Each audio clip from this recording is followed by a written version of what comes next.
ശബരിമല സ്വർണ്ണക്കൊള്ള കേസിൽ A പത്മകുമാറിന് ജാമ്യമില്ല. Kollam vigilance കോടതി എ പത്മകുമാറിന്റെ ജാമ്യാപേക്ഷ തള്ളിയിരിക്കുന്നു.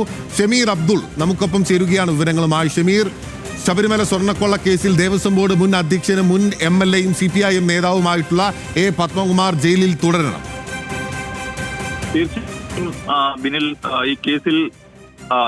തീർച്ചയായിട്ടും ഈ കേസിൽ നേരത്തെ തന്നെ നമ്മൾ പറഞ്ഞതുപോലെ ജാമ്യം നിഷേധിക്കുന്ന സാഹചര്യം സ്വാഭാവിക നടപടി എന്ന നിലയിൽ ജാമ്യം നിഷേധിച്ചു. ഈ കേസിലെ പ്രധാനപ്പെട്ട ഒരു പ്രതിയാണ്. അതുകൊണ്ട് തന്നെ ഈ പ്രതിക്ക് ജാമ്യം നൽകിയാൽ അത് മറ്റ് കേസുകളെ ബാധിക്കുമെന്ന് പ്രോസിക്യൂഷൻ വാദിച്ചിട്ടുണ്ടായിരുന്നു. എന്തായാലും ഇപ്പോൾ ജാമ്യമില്ല.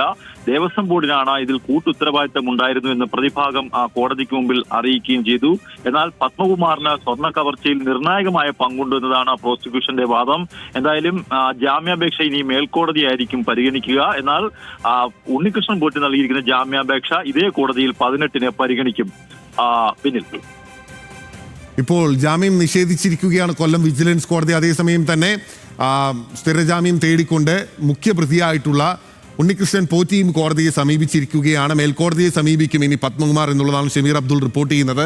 ഷമീർ, എന്തൊക്കെ വാദഗതികളാണ് ജാമ്യം വേണമെന്ന് ആവശ്യപ്പെട്ടുകൊണ്ട് പത്മകുമാറിന്റെ അഭിഭാഷകർ ആവശ്യപ്പെട്ടത്?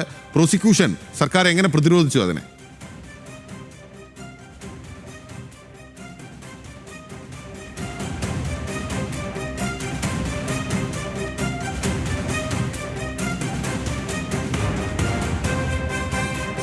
ശബരിമല സ്വർണ്ണക്കൊള്ള കേസിലെ പത്മകുമാറിന് ജാമ്യമില്ല. കൊല്ലം വിജിലൻസ് കോടതി പത്മകുമാറിന്റെ ജാമ്യാപേക്ഷ തള്ളിയിരിക്കുന്നു.